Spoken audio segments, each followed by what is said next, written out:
Hey, how you doing? This is John, and welcome to John's Long Box. Today, we're taking a look at Mouse Guard. This is by David Petersen. He's the writer and the artist. He does all of the art, as far as I know. And this is just a wonderful, charming. If you have children, read it to your children. With your kid. It's just great. But it's a series of miniseries, and what it is it's by Archaea Studios. My only criticism is this square shape. It's hard to put it in my comic boxes. So when I bag it and board it, it's weird, and you can see it a mile away. But that's me being insane. So just totally dismiss that criticism.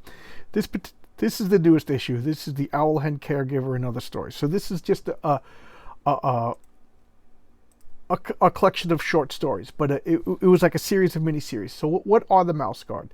Well, mice are tiny little creatures, and there's in the forest. They're the bottom of the rung, bottom of the food chain kind of thing. So they needed to get protection. So like weasels and owls, stuff like that, would attack them. So they formed a mouse guard, and they're like little like Templars, or a knight or something, and they wear a cape and they carry a sword, and they go out and they battle the other forest creatures.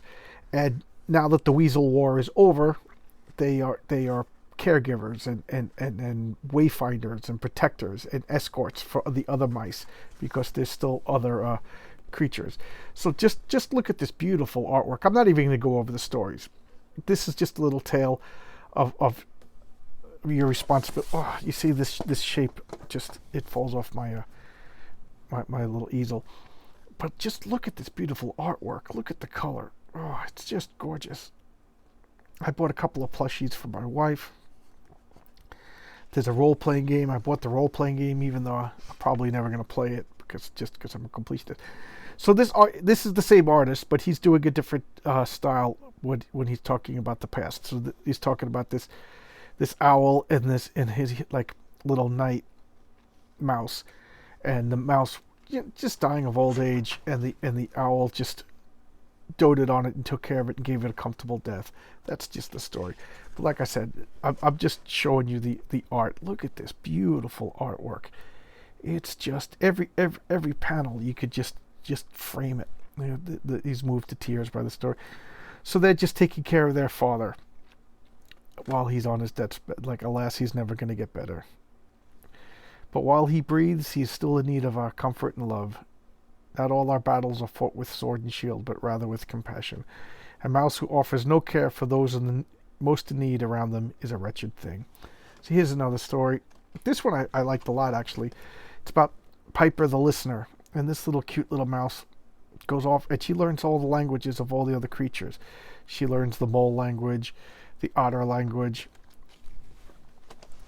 the heron language, the duck language, which rides on the back of a duck. Toads, she found toads to be difficult to speak, but she couldn't communicate with the fish. As much as she tried and tried, the fish and the mice couldn't speak. And she even braved the dangers of the snake. Look at that beautiful picture. And she says, even though the snakes feed on us and we fear them, they're still, what did she say? Those that eat mice without hesitation are still interesting creatures with rich culture and history. And then the ram, he goes and learns the ram language. And then a little ladybug. This is somebody reading the story of Piper. So this Piper is long gone. So, and then he's trying to communicate with the ladybug. It's just cute. And here's a story about this little mouse archer. Look at the little insects. I just love this artwork. The tale of the wild wolf. So these mice are just going out from a house, and he tells it, "What are you doing out here in the woods by yourself without a mouse guard protecting you?" And they're like, we don't need a mouse guard. And he tells the story of the wolf, how the wolf will come out and go after the mice. It's just gorgeous. And what is this called? Sepia, to make it look old-fashioned and everything. It's just gorgeous. Just gorgeous. I know I'm repeating myself, but what else do you want me to say? And here's afterward. So here's back to the regular art. So he's like, oh yeah, let's reconsider. And this is an old mouse guard with his furry cape and his sword and his little outpost.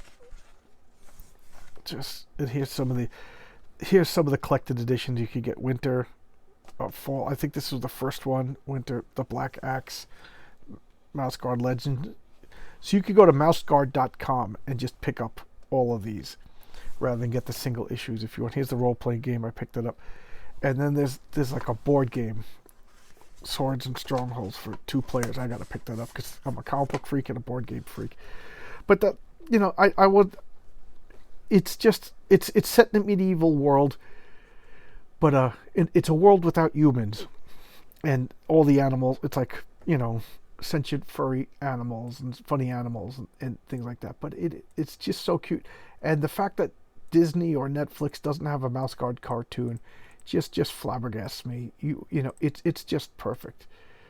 I got confused because there was another comic called The Mice Templar by Michael Oving. I got to do that. I love that too.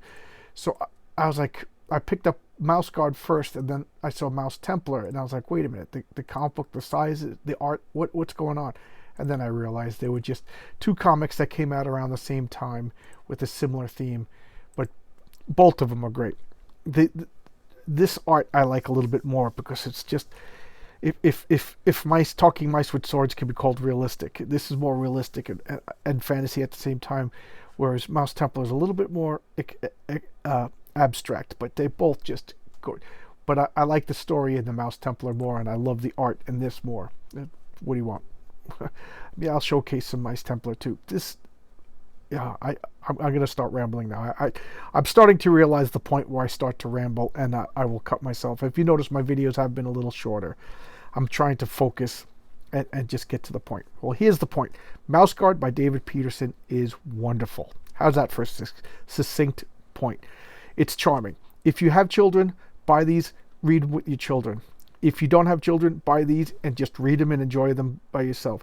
If you have friends, buy these, read them, and then share them with your friends. I mean, it's just that good. Here's a little pet peeve of mine. My wife and I actually bet through discussions about Harry Potter. It's a long story, but let's just say I was defending the honor of Harry Potter online, and she liked what I said and started responding to me, and lo and behold, we're married for 15 years. So, but what started the whole thing was somebody said, oh, Harry Potter is just children's literature. And I said, yes. And I said, so is The Wizard of Oz. So is Peter Pan. So is The Hobbit. So is The Lion, Witch, and the Wardrobe. Just calling something children's literature does not dismiss it. Some of the greatest works that will be remembered in another 100 years are children's literature. And if Harry Potter is considered children's literature, so be it. But it's also, I think, wonderful. I don't particularly like the movies. I watch the movies because my wife loves the movies, but I love the books. The movies are the tip of the iceberg, where like most of it's. I'm just babbling now, but anyway, long story short, this is children's literature in the finest sense of children's literature. It's children's literature in the way that The Hobbit is children's literature, in the way that Lion, the Witch, and the Wardrobe, the Chronicles of Narnia, the Wizard of Oz, the Peter Pan. It's the best description of it's the best way you can take children's literature. It's not dumbed down. It's wonderful. I just recommend this, and the stuffed plushies are adorable. My wife has on the dresser. She puts all her stuffed animals. I got her, the little Hoppy, the Marvel Bunny, and Mouse Guard, and anything nerdy comic book that I can throw with her stuffed animals. I do. But anyway, I'm rambling again. I thought I was doing good. Apparently, I'm not. But I'm still under 10 minutes. So I will stop it here. But thank you so much. I hope you enjoy me. Let me know if you like these shorter, or if you like me to go on and on and on and on. I don't know. I'm trying different things, try to get my subscription up. I got a new sub and the first time in about a month. So yay, that made my day. That made my week. So thank you. And I appreciate you taking time out of your busy day to listen to me ramble. But you're going to enjoy this. Thank you so much. Bye-bye.